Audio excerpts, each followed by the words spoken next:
Je t'explique pourquoi poster des exercices ou des routines de réhab comme ça sur ton profil d'Instagram si tu es kiné et que tu vends des suivis réhab, c'est précisément une des pires choses que tu puisses faire pour vendre tes suivis réhab. Si je te le dis comme ça, je sais que là probablement tu te sens peut-être un peu vexé, c'est parce que moi j'ai été dans ta situation. Moi aussi je postais des exercices de réhab, des routines d'exercices en croyant que plus je donnais de la valeur, mieux c'était et plus de ventes j'allais faire. Et ce n'est pas une question de si tu donnes, si tu partages toutes les informations, les gens ne vont pas t'acheter. Ce n'est pas du tout ça. Donc dans cette vidéo, tu vas comprendre exactement pourquoi et quels sont les deux mécanismes, les seuls deux mécanismes dans lesquels tu peux utiliser les exercices de réhab pour déclencher l'envie d'achat de tes prospects et que ça passe de followers en clients et que ça devienne d'ailleurs des très bons clients. Donc je vais t'expliquer tout ça. Moi, je postais des exercices de réhab au tout début déjà parce que ça marchait bien, je sentais que ça faisait des vues, etc. Mais ce n'est pas tellement un problème de vues, mais parce qu'on m'avait vendu l'idée ou j'avais même écouté sur Internet l'idée de si j'apporte beaucoup de valeur, je donne de la valeur. Après, je peux me permettre de vendre de temps en temps, de faire un CTA, de faire un appel à l'action, de faire une story ou un post un peu plus vendeur et d'aller convertir toute cette audience chez qui j'avais créé de la valeur. Le problème, c'est que déjà, ça ne se passe pas réellement comme ça et tu vas comprendre pourquoi. Et deuxièmement, les exercices de réhab n'apportent pas réellement de la valeur parce qu'ils ne font pas du tout avancer ton audience dans leurs problèmes. Si tu vends l'idée qu'en faisant ces exercices, ils vont avoir moins mal, tu vas entretenir l'idée de je vais trouver la solution magique sur les réseaux. Et c'est exactement pour ça que les exercices de réhab, au contraire, vont attirer des gens qui sont curieux mais qui ne vont jamais acheter tes services. Et le problème, c'est pas qu'ils ne vont jamais t'acheter ou jamais te payer. Le problème, c'est que probablement ton accompagnement, c'est la meilleure voie, le meilleur véhicule que toi tu as pour les aider. Tu peux mieux aider les gens en gratuit, en payant, qu'avec juste des informations gratuites. Tu pourras mieux aider quelqu'un avec un accompagnement à 600 € qu'avec un programme à 30 €. On est d'accord sur ça. Et toi, ce que tu veux, c'est au-delà de gagner de l'argent, que tu le gagnes. Je pense que tu préférerais gagner ton argent en aidant de la meilleure façon possible tes clients et ton audience, donc avec un suivi, plutôt que de gagner la même quantité d'argent avec un programme. Même si peut-être un programme, tu te dis que tu n'aurais rien à faire ou autre, je te rassure, tu vas avoir beaucoup plus de satisfaction et tu vas gagner en plus d'argent si tu fais cette première option, celle d'aider de la meilleure façon possible avec le meilleur véhicule possible. Même si tout le monde essaie de te vendre l'inverse, ça a l'air plus sexy, mais je te rassure, c'est un meilleur business model, tu as des meilleurs résultats et tu construis quelque chose de beaucoup plus durable et que tu vas pouvoir quand même créer des systèmes pour délivrer ce service-là qui est plus individualisé mais sans stress. Mais ça, j'en ai fait d'autres vidéos à ce sujet-là. Donc, comment se passe réellement le process de vente? En fait, il faut comprendre, ça c'est la fin, donc je vais l'effacer pour ne pas t'embrouiller, que la seule chose, ça tu vois, c'est potentiellement tes prospects, il va falloir les pousser, d'accord, mais pas de façon agressive, à devenir, au début c'est des inconnus, à qu'après ils te suivent, mais que finalement, le but c'est qu'ils arrivent là et ils t'achètent et que ça devienne des clients parce que c'est encore une fois la meilleure façon que tu as pour les aider. Ça va être les croyances de tes prospects, d'accord? Elles vont être très lourdes. Au début, ils vont avoir la croyance de « moi, je ne peux pas me débarrasser de mes douleurs. Moi, il faut que je fasse du repos. Moi, il faut que je mette de la glace. Moi, il faut que je trouve des exercices sur Instagram parce que ça va m'aider. » Tu vois, tout ça, c'est des croyances en fait qui gardent les gens dans un point A, dans le point qu'ils ne veulent pas garder, dans la situation qu'ils ne veulent pas entretenir. Le fait d'avoir des douleurs, de ne pas pouvoir s'entraîner, de ne pas pouvoir mettre lourd, etc. Ça, ces croyances-là, ces fausses croyances, les gardent ici. Et ça, ces fausses croyances, les gardent dans le fait de je ne vais pas travailler avec quelqu'un. Parce que comme moi, je pense que je dois faire d'autres choses, il n'y a aucun intérêt à que je travaille avec quelqu'un qui propose des accompagnements en réhab. Toi, il faut que tu transformes toutes ces croyances-là sur la croyance de il me faut un programme adapté. Parce que c'est la réalité, il faut un programme adapté à cette personne-là en fonction de ce que vous aurez vu au bilan, qui est un accompagnement derrière pour t'assurer qu'elle applique bien les exercices et pour t'assurer qu'il y ait une bonne évolution. Ce n'est pas seulement pour vendre, encore une fois, c'est réellement pour aider la personne parce que c'est ce qui va réellement l'aider, encore une fois, à se débarrasser de sa problématique. Donc toi, il faut que tu changes toutes ces croyances-là, et ce n'est pas une question de manipulation, c'est une question de faire avancer les gens vers leur solution à leur problème, vers la solution à leur problème.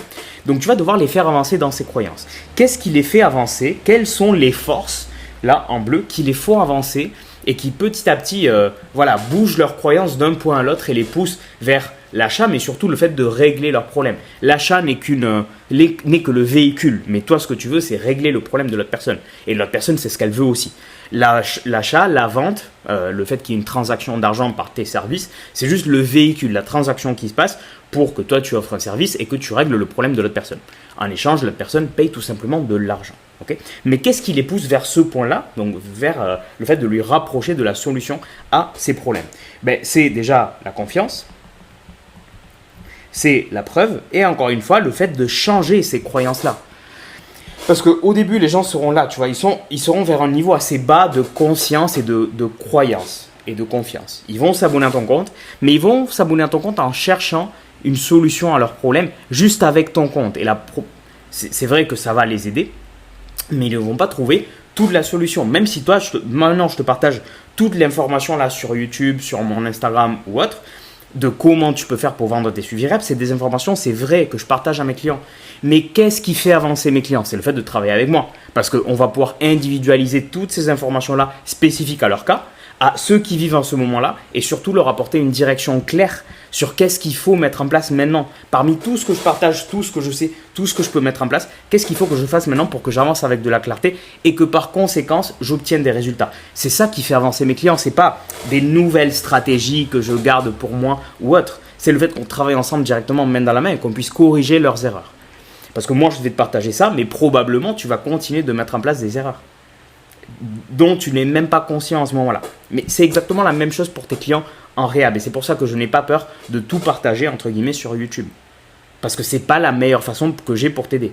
Je peux monter ton niveau de conscience, que tu prennes conscience de tes erreurs. Mais encore une fois, la meilleure façon que j'ai de t'aider, c'est ici, dans mon accompagnement. Mais ça, c'est un autre sujet. Et toi, c'est la même chose avec tes clients. Tu devrais raisonner comme ça.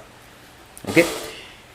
Donc, qu'est-ce qui, par exemple, fait avancer un client dans un niveau de croyance, dans leur niveau de croyance? Je te donne un exemple de concret. Une croyance que je rencontre très souvent en force athlétique, c'est je dois faire beaucoup d'exercices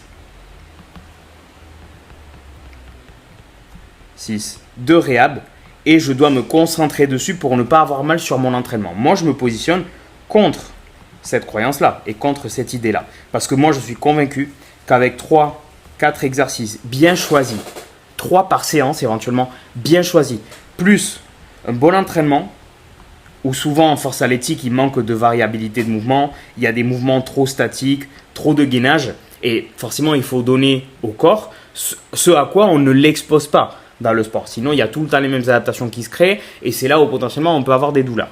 Okay? Moi, je suis croyant de ça. Ça, je me positionne pour. Donc, tu vois, quand je fais changer quelqu'un de cette croyance-là à cette croyance-là, et que moi, en plus, ce que je vends, c'est ça, cette personne-là va se dire, ok, moi, en plus, j'ai déjà essayé ça, ça n'a pas marché, je vais essayer ce que Brian me dit, et probablement, il y a un moment donné où je vais l'essayer avec lui. Si la personne essaye ça de son côté, probablement, elle aura déjà des meilleurs résultats qu'avant, mais pas assez comme pour s'en débarrasser en 100%, parce qu'elle ne comprend pas la physiopathologie ou les douleurs ou les mouvements en force athlétique autant que je puisse le comprendre moi, parce que je suis expert dans le domaine. Donc, et c'est pour ça que, tu vois, je pousse les croyances-là vers le haut, vers le fait de, ok, je vais me rapprocher de là où est Brian. C'est tout simplement pas ça, parce que j'ai transformé des croyances. Les exercices, en fait, gardent, au contraire, c'est une force inverse, on va la faire ici en rouge, c'est une force inverse qui garde les gens dans ce niveau ici d'en bas, où ils pensent que des exercices de réhab qu'ils vont trouver sur les réseaux, parce que tu es en train de leur partager ça, vont régler leurs problématiques. Tu es en train en fait d'éloigner les gens de la vente. C'est pas parce que tu leur donnes les solutions, c'est parce que tu n'as pas modifié leurs croyances. Moi, je peux donner les solutions sur mon contenu, mais en changeant les croyances, quand même faire avancer les gens sur la vente. C'est pour ça que quand les gens disent sur les réseaux, non, mais il faut pas tout donner parce que si tu donnes tout, les gens ils appliquent et après ils ont des résultats. C'est pas vrai. C'est pas vrai. Il y a même des gens que j'ai eu en réhab où je leur ai donné tous les trucs, je leur ai donné mon accompagnement et ils n'ont pas appliqué. Alors qu'ils ont un accompagnement et ils ont moi derrière. Comment vous voulez que ce soit pareil avec des gens qui n'ont même pas payé, sur lesquels il n'y a pas d'enjeu? Il y en aura peut-être une personne, ça arrivera une personne toutes les 100. Mais tu t'en fous, au contraire, tant mieux pour elle. Mais ne te prive pas de tout donner sur ton contenu, vraiment. C'est juste parce que tu ne l'abordes pas du bon angle. C'est tout simplement ça. Et ça, les gens n'ont pas compris. Tous les gens qui vous parlent de vente, de suivi à distance ou autre, personne ne va vous apporter cette perspective-là. Mais moi, j'ai tellement galéré à vendre mes suivis réhab au début que c'est pour ça que je me suis matrixé par ça. Et le fait de le faire d'une façon aussi honnête et qui corresponde à mes valeurs. De ne pas vendre en faisant n'importe quoi sur les réseaux, des stratégies marketables bizarres ou autres. Mais pas du tout. Mais pas du tout, les gars. Ok? Donc, maintenant, est-ce que ça veut dire que tu ne devrais pas du tout poster des exercices? Pas du tout. Parce que il existe deux mécanismes dans lesquels le fait de poster tes exercices de réhab peuvent au contraire pousser l'envers vers le haut. Désolé, là, c'est n'importe quoi au niveau du dessin, mais tu comprends. Okay? Il y a deux mécanismes dans lesquels tu peux réellement le faire. Le premier, c'est précisément quand tu as écrit une croyance pour contre. Là, on va en faire une autre, d'accord, pour pas te confondre ici. Ok. Donc, imaginons, il y a une vidéo, et ça, c'est quelque chose qu'on travaille spécifiquement en individuel avec les élèves de mon accompagnement. Les croyances ou les idées contre lesquelles ils se positionnent et pour lesquelles ils se positionnent, et lesquelles sont les plus fortes chez leur audience et lesquelles poussent le plus le rocher qu'on a vu tout à l'heure vers le haut. Parce que c'est bien d'avoir plein d'idées, mais nous, on veut poster celles qui poussent le plus le rocher vers le haut et de façon, encore une fois, authentique et réelle, qui vous correspondent à 100%. Une croyance qu'on a très souvent, c'est « il faut que j'arrête de faire un mouvement, le mouvement qui me fait mal, par exemple, il faut que je l'arrête complètement, puis qu'après, je prenne quelques semaines de repos et que voilà, je reprenne normalement. » Okay. Donc, par exemple, ici, on va mettre... Je ne vais pas encore te donner l'exemple. Et la croyance, ça, il y a beaucoup de kinés qui le disent sur les réseaux. Tu vas me dire, Brian, ça, tout le monde le dit. Ok, mais pas tout le monde le dit comme j'ai pu le faire, qui a pu pousser davantage le rocher vers le haut. Et c'est là où les exercices sont intéressants, tu vas comprendre. Qu'est-ce que tu veux introduire comme croyance? Il faut que tu adaptes ton entraînement. Et la réalité, c'est que si tu adaptes ton entraînement, tu vas pouvoir continuer de pratiquer certains mouvements. Et en plus, ça va être mieux pour ta réhab et pour tes douleurs. Et pour ne pas te déconditionner. Super. Qu'est-ce qui se passe? C'est que la plupart des kinés, ça, ils le disent tel quel. Et les gens, ils se disent, c'est bien beau, mais vous ne montrez pas comment faire. Parce que vous avez peur de partager. Et c'est là où vous avez peur de partager ce qui donne réellement de la valeur pour les gens. C'est-à-dire comment ils peuvent maintenant l'appliquer dans leur prochain entraînement. Et vous avez peur de le faire parce que vous croyez que vous allez moins vendre. La réalité, c'est que vous allez plus vendre. En fait, c'est là où il faut introduire les exercices de réhab, pas à part, sans contexte. En fait, vous faites les deux choses de façon séparée. Vous dites ces choses-là pour changer les croyances, mais sans contexte. Et vous donnez les exercices en contexte, de façon séparée. Et en fait, il faut unifier les deux. Parce que c'est là où les exercices prennent du sens. Et c'est là où ces affirmations-là que vous faites prennent du sens. Quand j'apporte du concret et que je montre comment je fais pour moi ou pour mes clients. Exemple, je veux introduire cette croyance-là parce que c'est quelque chose qui pousse les gens à la vente. Et en plus, au-delà, encore une fois, de les pousser à la vente, ça les aide. Réellement, ça les aide. Au-delà du fait qu'ils m'achètent ou pas. Je te dis, par exemple... Ok, si tu as des douleurs en low bar squat, n'arrête pas de faire du low bar squat ou du back squat, par exemple, parce qu'il existe une très bonne alternative qui est le Zercher squat. Lors du Zercher squat, tu vas pouvoir rester plus vertical et tu vas quand même pouvoir entraîner le pattern du squat sans douleur. Tu vois, je ne suis pas en train de te vendre que ça, c'est l'exercice miracle. Je suis en train de te présenter cet exercice comme véhicule pour que tu comprennes cette croyance-là. Et le but, quand tu formules la vidéo, là je l'ai peut-être formulé trop axé sur l'exercice, mais quand tu formules ton message sur la vidéo, c'est que la personne retienne forcément l'exercice parce que c'est ce qui lui permet de comprendre, d'avoir une illustration concrète. Comme moi j'ai pu mettre en place une illustration comme ça pour toi. L'exercice est pareil, c'est quelque chose qui doit illustrer en fait. Mais je ne veux pas qu'elle se retienne seulement l'exercice. La personne, ce qu'elle retient, c'est ça.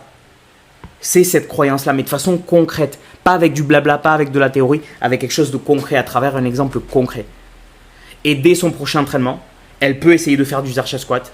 Elle va avoir moins mal sur son squat. Elle va pouvoir finir son entraînement sans douleur ou avec beaucoup moins de douleur. Et son niveau de confiance en moi va augmenter. Est-ce qu'elle va résoudre complètement son problème au dos? Probablement pas. Et c'est là où pour aller plus loin, elle peut me contacter. Pour résoudre complètement son problème. Mais tu vois, je l'ai déjà fait avancer. J'ai fait une partie du chemin avec elle. C'est là où c'est intéressant et c'est là où ça vend. Ça, c'est le premier mécanisme que tu peux utiliser. Deuxième mécanisme, très simple, assez similaire, mais à travers l'histoire d'un client. Encore une fois, pour illustrer. Très souvent, quand vous faites des témoignages ou vous faites des cas d'études, parce que ça, je vous le donne comme pilule à part, les témoignages, c'est assez faible comme contenu de preuve. Dire je suis super satisfait du suivi que j'ai fait avec Brian, il a été très à l'écoute, etc. Ok, c'est bien sympa, mais les gens ne vont pas t'acheter pour ça. Ok. Deuxième cas de possibilité, de contenu, de preuves qu'il y a, c'est l'avant-après. De dire, Brian est passé de ça à ça en 3 mois. Ok, super, mais on n'a pas de contexte. C'est pas encore assez fort. Là où c'est le plus fort, c'est quand il y a le cas d'étude. Ok, c'est-à-dire, voilà comment Brian est passé de A à B en X temps, alors qu'il en a un emploi du temps chargé, etc. Alors qu'il avait tout essayé. Et c'est là où vous allez décrire, c'est pas la situation initiale. Situation initiale. Vous allez après décrire ce que vous avez mis en place. Ok, donc process. Et après le résultat. Ça en plusieurs slides. Ok. Le problème, c'est que vous, quand vous décrivez le process, vous avez peur de montrer ce que vous avez travaillé avec un client. Vous avez peur de montrer. Vous dites, on a fait un bilan, on a fait un programme et on a petit à petit repris l'entraînement. Et vous ne montrez pas du concret par peur que les gens fassent pareil et aient les mêmes résultats que votre client. Et ça ne va pas du tout être le cas. Et c'est là où les gens ne voient pas du concret dans ce que vous faites et ne vous achètent pas. Parce que précisément, tu as peur de partager. Il ne faut pas avoir peur de partager. Et en plus, avec du contexte. C'est là où c'est intéressant. Où tu peux dire par exemple, ben regarde, machin, Brian, il avait que 10 minutes pour s'échauffer et malgré ça, on s'est débarrassé de ses douleurs. Je te montre comment on a fonctionné. Au bilan, on a fait un bilan. Encore une fois, quand je présente une caractéristique, le bilan, j'explique pourquoi. On a fait un bilan pour comprendre ce qui posait problème chez Brian. Parce que c'est ce que les gens veulent. Ils ne veulent pas un bilan, ils veulent comprendre ce qui pose problème chez eux. Donc dis-le dans ton contenu. Il faut que tu l'explicites, il faut que tu le verbalises. Ça, tu vois, c'est des petits détails, mais en fait, ça, je le sais parce que j'ai fait tellement de fois l'erreur et je le vois constamment chez mes clients. Donc pour le moment, c'est quelque chose que tu fais aussi. Donc, pardon, pas situation, mais bilan. Ok, donc dis pourquoi tu fais toutes les choses. On a mis en place des exercices de réhab. Montre les exercices de réhab que vous avez mis en place cohérents avec ce que vous avez vu au bilan. Okay, ben regarde, les 3 exercices qu'on a mis en place par rapport à sa situation à lui. On a juste eu besoin de mettre en place ces 3 exercices. Tu introduis la croyance de je n'ai pas besoin de faire plein d'exercices de réhab. La réalité, c'est qu'en 5-10 minutes d'échauffement, je peux déjà avoir des très bons résultats avec 3-4 exercices. Et en plus, pour augmenter le niveau de vérifiabilité, je ne sais pas si ça se dit comme ça en français, ça se trouve je viens vraiment d'inventer un mot, mais c'est pas grave, mais pour qu'on puisse vérifier tes informations, c'est mieux si on voit concrètement, dis-moi, ok, c'est bien beau tout ce que tu me dis en 10 minutes, etc. Montre-moi concrètement quels exercices, et que c'est 3 exercices. Ok, et moi, t'inquiète pas, je vais retenir le fait de, c'est pas seulement les 3 exercices que Brian a fait, je pensais à Pierre parce qu'il a fait un témoignage l'autre jour, il a fait un cas d'étude, mon client. Je ne vais pas retenir ça, je vais retenir le fait que Brian il s'est débarrassé de ses douleurs alors qu'il n'avait pas trop le temps de faire sa réhab. Avec du concret, pas avec de l'abstrait. C'est les seuls 2 mécanismes où ça a du sens. Pour illustrer vraiment l'évolution ou le process que vous avez mis en place avec un client. Mais encore une fois, pas justifie, mais montre à chaque fois dans tout ce que tu fais, le programme, le bilan ou autre, quel bénéfice ça a pour ton client. Regarde, on a mis en place ces 3 exercices parce que c'était précisément ce dont il avait besoin en fonction de ce qu'on a identifié. Et en plus, ça lui prenait très peu de temps où il n'avait pas besoin de matériel, où c'était adapté à son matériel, à son sport, à son mouvement ou autre. Mets en avant les bénéfices, pas les caractéristiques. Toujours. Okay, c'est les 2 seuls mécanismes et les 2 meilleures façons d'utiliser les exercices pour illustrer ce changement de croyance à travers une idée que tu introduis, comme ça de façon un peu plus, pas théorique, tu vois ce que je veux dire, ou une idée que tu introduis à travers le cas d'étude d'un client. Et pour que les gens voient comment ça se passe. Les gens veulent voir encore une fois, il faut changer les croyances des gens de ce n'est pas possible et ce n'est pas possible pour moi. Parce que j'ai pas le temps, j'ai pas le matériel, les exercices sont trop compliqués, il y aura trop d'exercices. Montre du concret. Et plus les gens voient comment tu fais chez les gens, vraiment n'aie pas peur de montrer comment. Parce qu'ils vont voir que c'est simple. Ils vont voir que c'est pas exotique, que c'est pas compliqué. Ça, pareil, montrez pas des exercices exotiques. C'est quelque chose qui crée du rejet. Plus c'est simple, plus ça attire les gens parce qu'ils se disent, ok, en fait, la réhab, je comprends, c'est complexe, mais c'est pas des exercices là hyper chelous ou quoi que ce soit. C'est accessible à moi. Je peux faire si je travaille avec Brian. Donc ça, c'est les 2 meilleurs mécanismes que tu puisses utiliser. J'espère que la vidéo aura été utile. Je te dis à la prochaine. Et si c'est la première vidéo que tu vois de moi sur YouTube, va regarder le reste. Vraiment, va regarder le reste parce que ça va t'aider. Je te dis à la prochaine. Ciao.